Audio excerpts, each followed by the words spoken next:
As mudanças nas relações entre empregadores e empresas trouxe bastante preocupação. Essas mudanças trouxeram muitas preocupações. Isso foi debatido no Congresso Nacional, estabelecido novas regras e 120 dias de prazo foram dados para adaptação. Nós vamos conversar aqui a respeito deste assunto. Queria agradecer, antes de mais nada, a presença aqui de Alexandre Furlan, que preside um conselho que trata justamente de relações de trabalho da CNI, que está vindo conversar no Piauí a respeito deste assunto.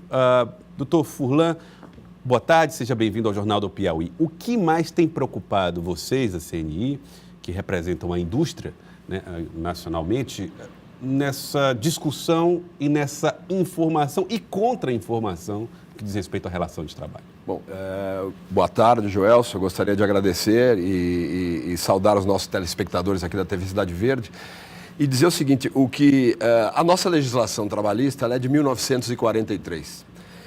Portanto, o Brasil mudou muito nesses 74 anos. Nós, na época da promulgação da legislação, por Getúlio Vargas ainda, nós tínhamos praticamente 70% da população brasileira morando no campo e 30% morando nas cidades. Hoje nós temos uma inversão, nós temos 85% das pessoas morando nos núcleos urbanos e só 15% no meio rural.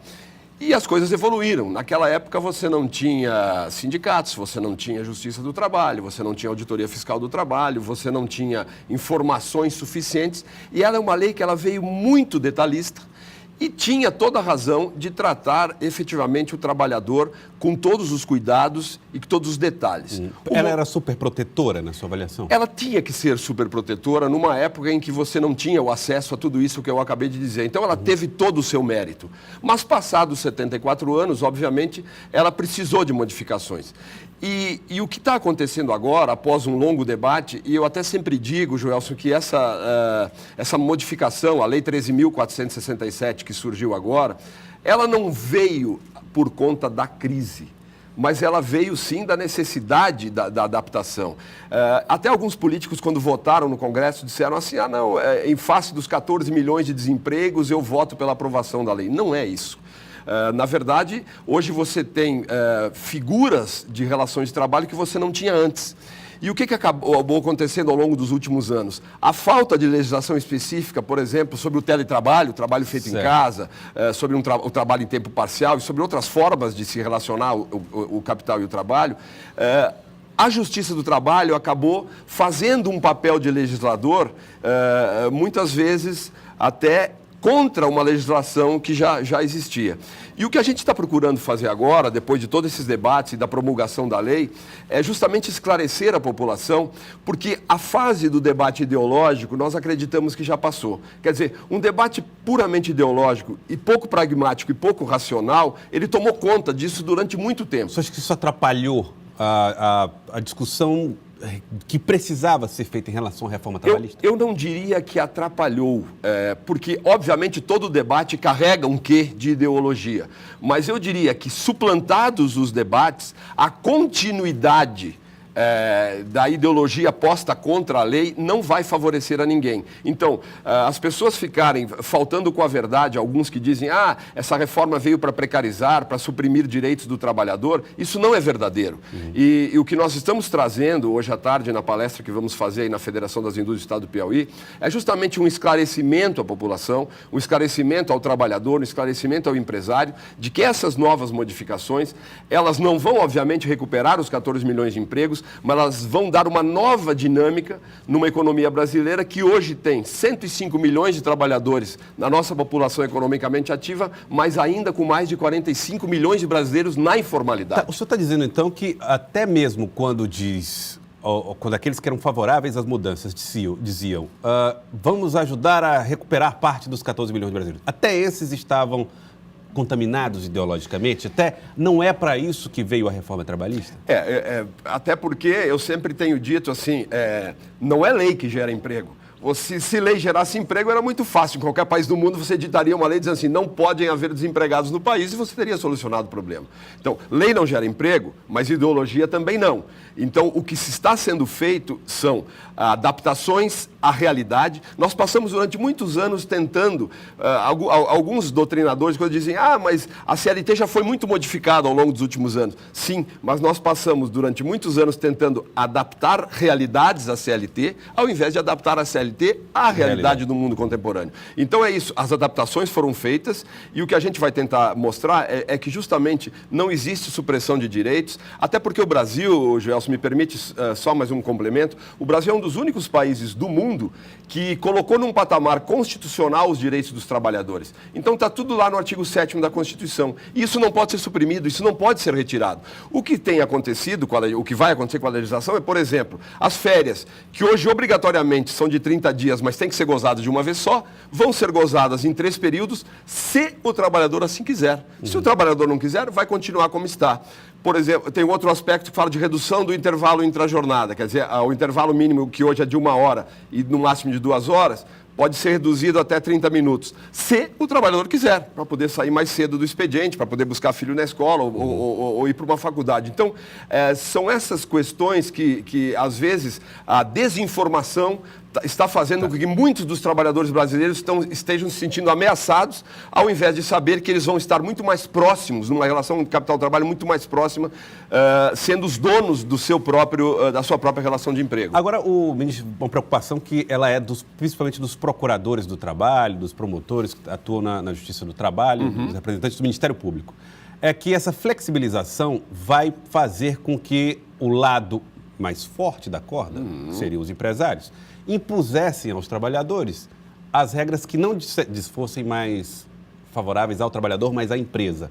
Como é que isso pode ser evitado, na sua opinião? Olha, uma coisa que eu sempre tenho dito também, nós temos bons e maus empresários, e eu procuro sempre representar os bons empresários. Nós temos bons e maus trabalhadores, nós temos bons e maus procuradores, bons e maus juízes, bons e maus políticos.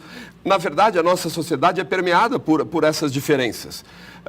Obviamente que se um empresário que não atuar de forma correta quiser utilizar dessas novas modificações na legislação para prejudicar o trabalhador, aí sim é que surge o Ministério Público do Trabalho como fiscal da lei para fazer com que a empresa cumpra a lei.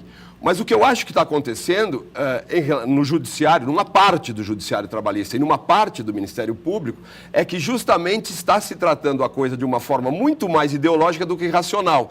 Você acha que não enfraqueceu essas instituições? Eu acho que de maneira alguma, há até uns que dizem, mas o que querem é acabar com a Justiça do Trabalho. Claro que não. A Justiça do Trabalho é necessária, porque aquele que descumprir a lei, o trabalhador tem que ter o acesso à Justiça do Trabalho para recuperar os direitos que lhe foram suprimidos. Mas não se pode dizer que é uma legislação que moderniza as relações de trabalho venha para suprimir direitos e venha para colocar, vamos dizer assim, o capital contra o trabalhador. Até porque, me permite, Joelson, eu tenho dito também isso com muita frequência. Quem é que gera riqueza para o país? É só trabalhador e empresário. O Judiciário não gera riqueza, o Ministério Público não gera riqueza, o Legislativo não gera riqueza e o Executivo não gera riqueza. Nós, empresários e trabalhadores, com o suor do seu trabalho, é que geramos os impostos necessários para manter todos esses poderes funcionando. Então, é um contrassenso você dizer que se você matar o empresário, ou que se você matar a possibilidade do trabalhador realizar o seu trabalho, você está favorecendo o país. Aí que não, aí é que você está prejudicando. O Brasil tem 6,6 trilhões de PIB. 2 trilhões são gastos com a gestão pública. Com a máquina pública. Com a máquina pública toda. Então, esses que criticam, às vezes, eles são aqueles que estão entre os 3% da população que mais ganham no país. Claro, prestaram um concurso, estão lá por méritos, mas essa reforma não foi feita para o grande empresário, como alguns dizem, para o grande capital. Não é para o Bradesco, não é para o Itaú, não é para a Gerdau, não é para a Nestlé, não é para a JBS, que está tão em voga. Não, essa reforma foi feita para os 92% de empresários brasileiros que são micro e pequenos. É o dono da oficina do bairro, é o dono da lanchonete, é o dono da agência de viagem, que coloca o seu patrimônio pessoal em risco para gerar 5, 9, 10, 12 empregos. É para esses que a reforma foi feita, para dar segurança jurídica e para fazer com que eles possam efetivamente exercer a sua atividade econômica de uma forma mais consentânea com a modernidade. Esses pequenos que juntos formam uma grande... Exatamente, são os que mais empregam. Agora, sim, a propósito da sua presença aqui, da ligação que o senhor tem com o setor das indústrias, como é que o senhor tem visto o desempenho do Brasil no sentido de gerar empregos através desses grandes empreendimentos, das grandes indústrias do setor fabril?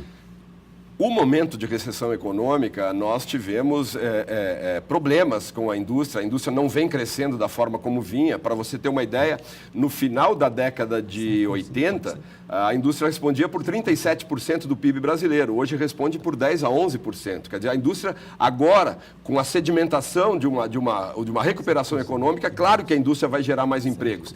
E uma coisa muito importante, essa modernidade na legislação vai fazer que o empresário tenha maior segurança jurídica e, portanto, os investimentos retornem de tal forma que nós possamos não recuperar os 14 milhões de empregos num curto prazo, mas formalizar muita gente desses mais de 40 milhões que hoje estão na informalidade e não tem carteira assinada, não tem fundo de garantia, não tem INSS, não tem os direitos reconhecidos, trazê-los para o mercado de trabalho formal e fazer com que esses brasileiros efetivamente tenham uma dignidade naquilo que eles fazem de melhor, que é dar o suor do seu trabalho em prol do desenvolvimento do nosso país também. Após a lei ter sido discutida e aprovada, houve um prazo para que ela entrasse efetivamente em vigor, no caso, 120 dias, que é agora em novembro.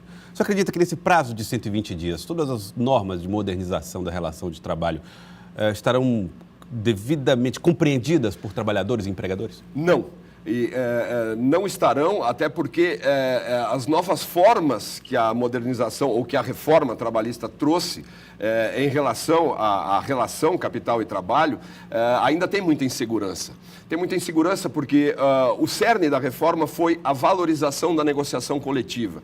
Quer dizer, você tratar um Brasil totalmente desigual, como um Brasil desigual. E hoje a nossa CLT, na verdade, até hoje, ela é uma legislação tamanho único que trata igualmente os desiguais. Por quê?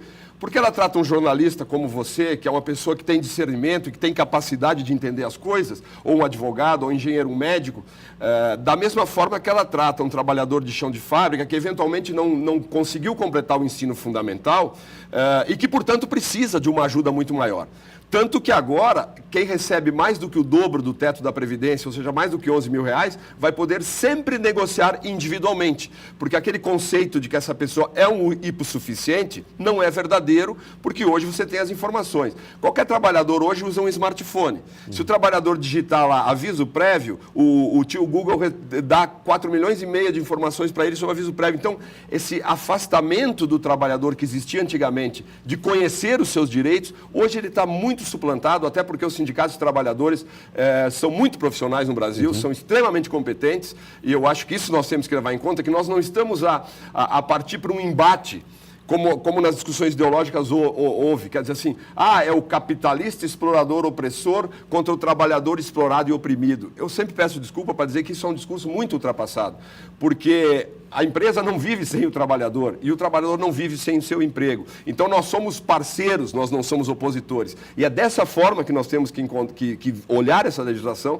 e ver que nós podemos sim ter um Brasil melhor no futuro, tanto para quem tem o capital ou detém o capital e gera o emprego, quanto para aquele que vai buscar o seu trabalho para poder dignamente sobreviver junto com a sua família. Bom, a palestra que o senhor vai proferir será às 18 horas? Às 18h30, lá na FIEP. Parece que já temos aí mais de 300 inscrições, o que demonstra exatamente aquilo que você disse. Quer dizer, tem muita coisa que está no ar, as pessoas estão inseguras, tanto os empregadores quanto os trabalhadores.